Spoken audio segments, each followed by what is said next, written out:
ঐতিহাসিক একটা দিন বাংলাদেশের জন্য, কারণ করোনা ভ্যাকসিন যেটা কোভিশিল্ড অক্সফোর্ডের একটা সিরিজ থেকে যে ভ্যাকসিনটি বাংলাদেশে এসেছে সেটি আজকে সর্বসাধারণের জন্য প্রদান করা হলো।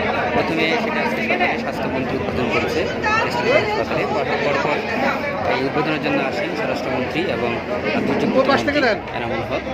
আজকে তারা এসেছেন সরাউদ্দিন মেডিকেল হাসপাতালে এবং এই সেটি যারা টিকা নিচ্ছেন হাসপাতালে উদ্বোধন করার পরেই এখানকার ডাক্তাররা, নার্স এবং কর্মকর্তা কর্মচারী হতে শুরু করে সবাই আজকে সরাউদ্দিন মেডিকেল হাসপাতালে টিকা নিচ্ছেন, করোনা ভ্যাকসিনটা নিচ্ছেন। তাদের একটা অনুভূতি তাদের আমাদেরকে জানিয়েছেন, যেটা হচ্ছে তারা বলছেন যে মানুষের মধ্যে যে সংশয় ছিল সেটা এখন কেটে উঠেছে এবং এই বিশেষজ্ঞ ডাক্তাররা বুঝে শুনে পরীক্ষা নিরীক্ষা করে এই ভ্যাকসিনটাকে নিরাপদ ভ্যাকসিন স্বীকৃতি দিয়েছে। সেজন্য সবাই এই ভ্যাকসিনটা অতি আগ্রহে কিন্তু বিশ্বপূর্ণ পরিবেশের মধ্যে দিয়ে এই ভ্যাকসিন দিচ্ছে। তো পাশাপাশি তারা আরেকটা কথা বলেছেন যে যারা ভ্যাকসিন নিয়েছে তাদের প্রতিক্রিয়া আমরা জানতে চেষ্টা করছি। তারা বলেছেন যে এই ভ্যাকসিনটির ফলে কোনো পার্শ্ব প্রতিক্রিয়া নেই, তাই তারা নিচ্ছেন এই ভ্যাকসিনটা এবং যতক্ষণ তারা যারা নিয়েছেন অনেকক্ষণ সময় পার পেয়ে যাওয়ার পর তাদের মধ্যে কোনো পার্শ্ব প্রতিক্রিয়ার লক্ষণ দেখা যায়নি বলেছেন। তাদের পরিবার এবং আত্মীয় স্বজন সবাইকে এই ভ্যাকসিনটি নেওয়ার জন্য তারা পরামর্শ দিয়েছেন। পাশাপাশি সাধারণ জনগণ যারা আছেন যাতে এই ভ্যাকসিনটা গ্রহণ করে এবং এই ভ্যাকসিনটা গ্রহণের মধ্য দিয়ে নিজে নিরাপদ থাকবে, পাশাপাশি এই সমাজে যারা আছে সবাইকে নিরাপদ থাকার জন্য তারা আহ্বান জানিয়েছেন।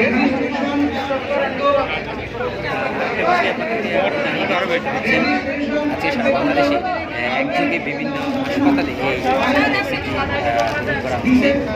রেজিস্ট্রেশনের মাধ্যম দিয়ে সাধারণ মানুষ এই ভ্যাকসিনটি নিতে পারবে এবং যারা রেজিস্ট্রেশন করেছেন তাদেরকে আজকেই তারা যে কোনো জায়গা থেকে সরকারের যে নির্দিষ্ট করোনা ভ্যাকসিন যে নমুনা দেওয়া হচ্ছে সেই হাসপাতালগুলো থেকে যে কোনো কেউ চাইলে এই হাসপাতালে গিয়ে এই ভ্যাকসিন নিতে পারে।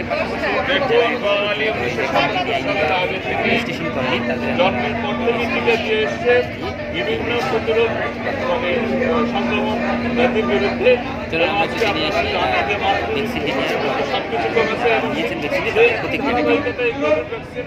কোভিডের বিরুদ্ধে আমাদেরকে ইমিউনিটি দান করবে। এই সমস্ত এর ব্যাপারে যে সমস্ত অপপ্রচার চলছে তাতে আপনারা বিন্দুমাত্র কর্ণপাত করবেন। এটা অত্যন্ত একটা সফল একটা পদক্ষেপ এবং বিভিন্ন কুচক্রি হওয়ার চেষ্টা করছে এটাকে বিতর্কিত করা, কিন্তু আসলে কোনো লাভ নেই। সবাইকে বলবেন যে আসলে সবাই যাতে টিকা কার্যক্রমে অংশগ্রহণ করে, সবাই যাতে সংস্কৃত হয়ে টিকা।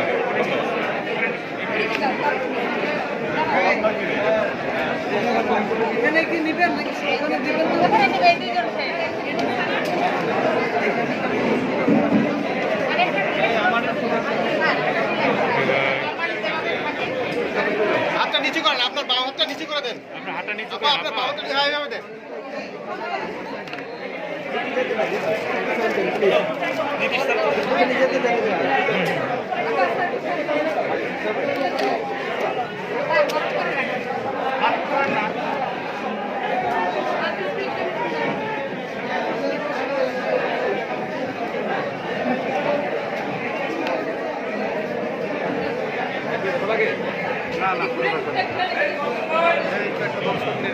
নেন নেন এনাকে নেন, ধরেন ধরেন ধরেন ধরেন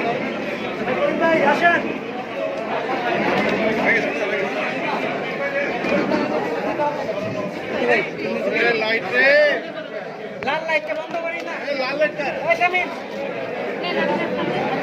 একটু যদি বলেন এই যে টিকা নিলেন, টিকা নিয়ে তো নানা ধরনের কথাবার্তা চলছে, আপনারা কি বলবেন? আপনারা তো ফ্রন্ট লাইনার হিসেবে কাজ করে আসছেন। আমি মনে করি টিকা সবাইকে নেওয়া উচিত এবং এটা একটা ভ্যাকসিন, কিন্তু চিন্তা করেন আমরা অনেক আগে থেকে যে ভ্যাকসিন দিয়ে আসতেছি, এটা করোনার বিরুদ্ধে একটা ভ্যাকসিন। সবাই যদি ভ্যাকসিনটা দিয়ে দেয় হার্ড ইমিউনিটি ডেভেলপ করবে।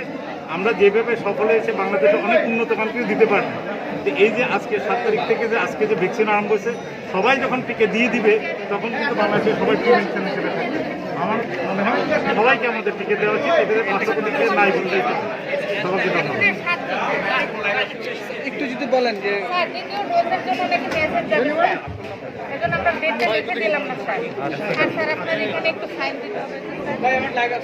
যদি একটু বলেন যে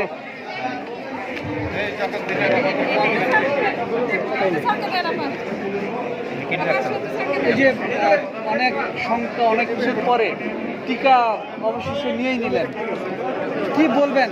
আসলে এই টিকা নিয়ে নানা ধরনের অপপ্রচারও চলছে দেশে। এটা একটা মহামারী, এটা একটা রোগ, এটাকে যুদ্ধ করার প্রক্রিয়া হচ্ছে সায়েন্স, বিজ্ঞান বলে আপনি যদি ভ্যাকসিন না নেন আপনি যুদ্ধ জয়ী হতে পারবেন না। সুতরাং আমরা স্বাস্থ্যকর্মীরা যারা এই প্রথম থেকে এখন পর্যন্ত প্রচণ্ডভাবে যুদ্ধ করে যাচ্ছি দেশের মানুষকে বাঁচানোর জন্য, নিজেদের বিপদকে সামনে নিয়েও বাঁচে যাচ্ছে, আমরা সবার আগে ভ্যাকসিন নিলাম। এইটা প্রমাণ করার জন্য আপনি আশ্বস্ত হন, বিজ্ঞান আপনাকে বাঁচাবে, ভ্যাকসিন আপনাকে বাঁচাবে। দেশবাসীকে বলতে চাই, আপনারা সাহস করে ভ্যাকসিন নেন, সবাই যখন নেবেন তাহলে কেবল এই শত্রুর হাত থেকে আমরা দেশকে বাঁচাতে পারবো, বিশ্বকে বাঁচাতে পারবো, সেটি আমরা আশা করি।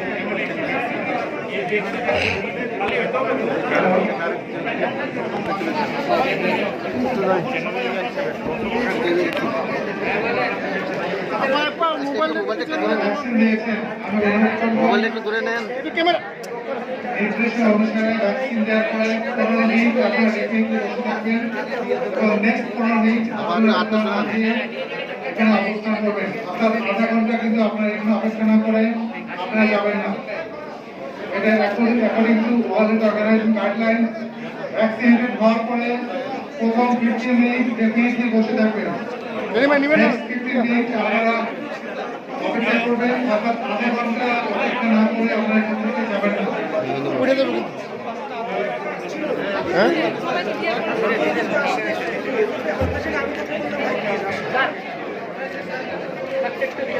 শুরু হয়েছে, এত বড় কর্মযোগ্য মনে হয় আগে আমরা কখনো শুনিনি টিকাদান তো, এবং অনেক উন্নত দেশে যেখানে শুরু হয়নি টিকাদান কর্মসূচি, সেখানে আমাদের মতো দেশে সেখানে শুরু হয়েছে। সেই জন্য মাননীয় প্রধানমন্ত্রীকে আমি প্রথমেই ধন্যবাদ জানাই। আর আমি একজন টিকা গ্রহণকারী হিসেবে কি বলবেন? আমি একজন বিশেষজ্ঞ চিকিৎসক হিসাবে এই মাত্র সেই টিকা গ্রহণ করলাম। এখন পর্যন্ত কোনো রকম কোনো পার্শ্ব প্রতিক্রিয়া কোনো কিছুই আমি অনুভব করছি না, এবং এটা একটা অত্যন্ত স্বাভাবিক প্রক্রিয়া এই টিকাদানটা, যেটা আমার শরীরে অ্যান্টিবডি তৈরি হবে। যেহেতু আমরা বিশেষজ্ঞ চিকিৎসক হিসেবে সেটা গ্রহণ করছি, আমি সাধারণ মানুষকে বলবো যে আপনারা অতি সত্বর গ্রহণ করুন, কোনো রকম নেগেটিভ প্রোপাগান্ডাতে আপনারা সেটা বিশ্বাস করবেন না, এবং এটা একটা সম্পূর্ণ একটা সেফ প্রসিডিওর, আপনার টিকা গ্রহণ করুন। ধন্যবাদ, থ্যাংক ইউ। কর্মকর্তা সহ জনসাধারণরা যারা তাদের সবাইকে পর্যায়ক্রমে এখানে টিকা দেওয়া হবে। তবে আজকে যারা রেজিস্ট্রেশন ছাড়া এসেছে তাদের আমরা রেজিস্ট্রেশনের ব্যাপারে সহযোগিতা করব। তাদের ডেটটা হয়তো পরে পড়তে পারে, আর আজকে যদি অপশন থাকে আমরা সেটাও তাদের দিয়ে দেওয়ার চেষ্টা করব। কেউই ভ্যাকসিন ছাড়া ইনশাল্লাহ ফিরে যাবে না, একটু সময় লাগবে হয়তো। মানে রেজিস্ট্রেশন ছাড়া কি দিতে পারবেন? যদি হ্যাঁ, আগে থেকে রেজিস্ট্রেশন ছাড়া দেওয়া যাবে না। রেজিস্ট্রেশন ছাড়া কেউ আসলে আমাদের এখানে আইটি বিভাগের লোকজন আছে, তারা রেজিস্ট্রেশন করিয়ে নিয়ে দেওয়ার চেষ্টা করবে। তবে সেটা আজকেও হতে পারে, আজকে আমরা দিয়ে দেওয়ার চেষ্টা করবো। যদি না হয় পরবর্তী কয়েকদিনের মধ্যে তিনি দিয়ে দিতে পারেন। আজকে কতজন আপনাদের রেজিস্ট্রেশন? আজকে আমাদের এখানে শহীদ সোহরাওয়ার্দী মেডিকেল কলেজ হাসপাতালে সারা বাংলাদেশ থেকে, বিশেষ করে ঢাকা শহর থেকে 4312 জন আমরা অদ্যবধি পর্যন্ত যতটুকু জানি রেজিস্ট্রেশন করেছেন শহীদ সোহরাওয়ার্দী মেডিকেল কলেজ হাসপাতাল থেকে টিকা নেওয়ার জন্য। তার মধ্যে আজকে আমরা তালিকা করেছি 200 জনের, তার বাইরে হয়তো আরও অনেকে এসেছেন, তাদেরও আমরা দিব। আমরা সর্বশেষ শেষ হওয়ার পরে এবং প্রধান বিচারপতি আমাদের এখানে দিবেন 3টা থেকে 4টার মধ্যে, দেওয়ার পরে আমরা আজকে কতজন দিয়েছি সেটা সেই সময় জানাতে পারবো যে কতজন আমাদের নিয়েছে। থ্যাংক